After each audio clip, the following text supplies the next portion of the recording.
lovers of the world, this is Sinta speaking. I love journaling and I love listening to music, so I'm going to combine them. Welcome to Music and Monthlies, a series where I summarize what music I listened to in the previous month and set up my journal for the next one. This is a way for me to keep track of all the music that I've discovered and a way for me to exercise my skills in analyzing and expressing my opinions on music better. This is also a way for me to share my journal spreads with you guys. This video, we're going over what I listened to in June and setting up for July. You'll have to excuse me, it has been a while since I made one of these videos because I skipped May. It just got away from me. But we're here for June now. Let's get into it. Dear Oh My Girl by Oh My Girl. So this is Oh My Girl's latest comeback, and I gotta say, I was excited to hear it because summer in Korea is usually the time for girl group comebacks. And you know me, I love my girl groups, I love my summer bops, so I was excited to hear Dun Dun Dance, but I guess in a way it did disappoint me, considering also how much I've liked Non-Stop and Oh My Girl's other summery, more upbeat songs. I guess I had higher expectations for this one. But Dun Dun is, I guess, okay. It's pretty average. I do genuinely wish I liked it more, but to be honest, I do find it a very boring song. It's pretty straightforward, and I feel like it didn't really bring anything new to the table that I haven't already heard done before and have been done better. However, as much as I complain about the title track, this is one of those rare cases where a K-pop album actually made a very cohesive and consistent project where all the songs, except for Dun Dun Dun, make sense that they belong in the same place. It's not like all the tracks sound the same, but they are following the same direction in a subtle but still very noticeable way. Aside from Dun Dun Dance, the project itself gives off the feel of a more indie alternative album rather than a K-pop album, which is an interesting decision for a group of Oh My Girl's position to do, because I feel like at this stage of their career, they could probably put out whatever they want and it would still sell. So I appreciate that instead of falling back on some tried and true pop formulas for the B-sides, they decided to kind of step out of the box for once. Which is to say that their previous discographies haven't been, interesting or enjoyable. But I just feel like this was such a surprise and honestly really, really, really good. Creative, out of the box, spectacular. And I appreciate the hustle, like making the title track kind of sound, very accessible and mainstream, but then the B-sides are actually quite diverse and interesting. I think it's a very smart move. Taste of Love by Twice. So I find that because I love Twice, I have a very inherent bias for Twice, that there's kind of like this charm I find in all of their songs. But I did want more something upbeat and more poppy for their summer comeback. Alcohol Free itself as a song, I didn't really particularly enjoy. It's more like I like everything else about it aside from the song, like the music video, the styling, the choreography are all really, really stunning and truly like S-tier god shit. But the song itself, I find kind of boring. I'm glad that Twice are kind of trying out new sounds and stuff, but it's definitely a little bit left field.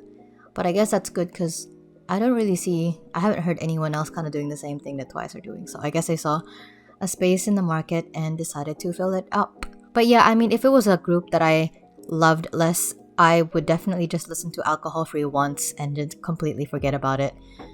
But because I love watching the Twice music videos and their live performances, and because they're so beautiful and the choreography is so lit, I find myself watching these videos over and over and listening to the song over and over, and because of it. So the key to this then, I feel like, is that I was kind of neutral to the song in the beginning anyway. So it was, I feel like, easier for me to be swayed into a more partial position. And it's like really easy to just like the song because of my proximity to it. Like I said, I just watch their live performances and the music video over and over. So I was pretty disappointed because I was hoping for something a bit more like Cry For Me, that they would explore that area of music more, but instead they decided to go for this, which is, valid. Now, I didn't particularly like the rest of the album either. I mean, I guess I'm always going to be comparing Twice's more recent releases to Feel Special album, which I thought was their best body of work ever. And I guess they just haven't been able to recreate the same consistency that I found in that particular album. But that's just a personal taste. There's still some songs that I like in Taste of Love, one of which is First Time, which is definitely, I think a better song than Alcohol Free itself.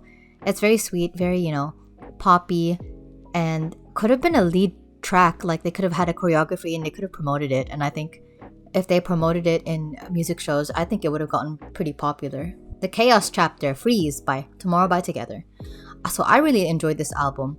The album has a vision and a direction that it serves quite faithfully. It's interesting because I watched Love Song first, the music video, and then I listened to the album from start to finish. I guess I was expecting this particular comeback to be more similar to the 9 3/4 comeback, the Runaway one, because that one had more like rockier rock pop influence, in the same way that Love Song is kind of like more pop punk rock influenced as well. So I was expecting something more similar to that in the way that tracks are collected and arranged. Okay, the thing is, I feel like I want to get into this more in a separate video, so I'll probably do that in the future. But I have so much more to say about this that I still have trouble articulating, and I still definitely need to give the album more listens to actually figure out what I want to say about it. So hopefully I'll get that out as soon as I can. Lilac by IU. I think Lilac is one of the best K-pop songs of the year so far. It's pretty, it's beautiful, it's definitely city pop, but I think that IU still finds a way to twist a very beaten to death genre into something quite specific and unique to her style, which I appreciate. Now, as for the album itself, I don't really know a lot about IU's deeper discography. It's all well-written songs because it's IU. But that's the thing. You kind of expect the songs to be good because it's from IU. So when it is good, then you don't really think too much about it because you're like, oh yeah, of course it's good. It's IU. I don't really know what to think about comparing this album to the rest of her very much bigger discography because I'm not really familiar with it. But yeah, it's fine. EP2 by JPEG Mafia. So I have heard of the JPEG Mafia name thrown around in the music community, but I'm not very familiar with a lot of hip-hop songs, so I think that's why I kind of like chose him to, I guess, get a taste. As you know, I'm on the lookout for best albums of the year, so I figured that since he did release an EP this year, I'd check it out. And you know what? This turned out to be really, really good. Like I said, I don't really go out of my way to listen to hip-hop, so it's a real compliment when I do listen to something hip-hop and also like it. I'm looking forward to listening to more of his work, but also kind of just like listening to this particular EP.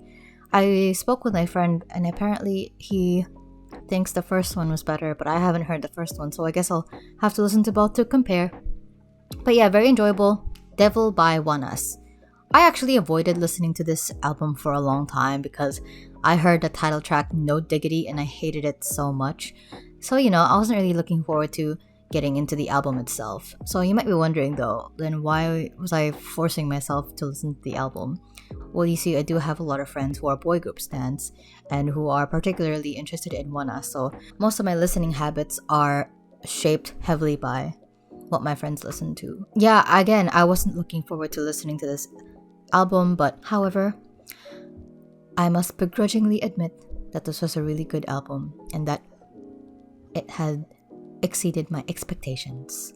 My particular favorite is Rewind because I think it's a well done future-based song, which is something that I feel like can be quite rare in K-pop. Even though EDM as a genre as a whole is quite popular, being able to do one particular branch of a genre quite well in the same way that Rewind does is still kind of like a rare find. So I would recommend that one. Incomplete is kind of crazy. I really like that song too.